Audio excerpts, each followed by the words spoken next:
Ce que je lui ai dit, c'est que d'abord, je l'ai remercié de son engagement constant sur le sujet. On avait porté le sujet ensemble quand j'étais député. Madame Borne était venue en juillet 2018 pour lancer une étude de concessibilité.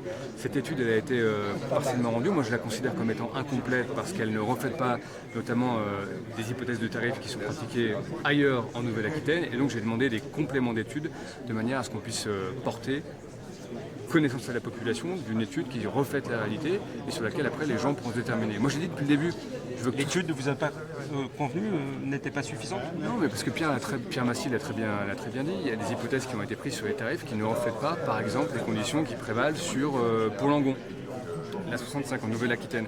Et donc moi je veux que tout le monde puisse se positionner sur une étude qui soit complète et qui reflète la réalité du coût de financement, la réalité du coût au kilomètre, et qu'une fois qu'on aura tout ça, eh bien, on puisse revenir devant les citoyens viennois, leur proposer, leur dire quel est le fruit de l'étude et que chacun puisse se positionner. Moi, depuis le début, je l'ai dit, je ne suis pas pro-autoroute ou pro-défaut des voies sur fonds publics, je suis un réaliste sur le sujet.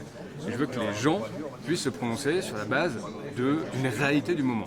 Et donc, une fois que l'étude sera complète, nous reviendrons ici à Limoges en Limousin pour présenter la résultat de l'étude et chacun se fera son avis.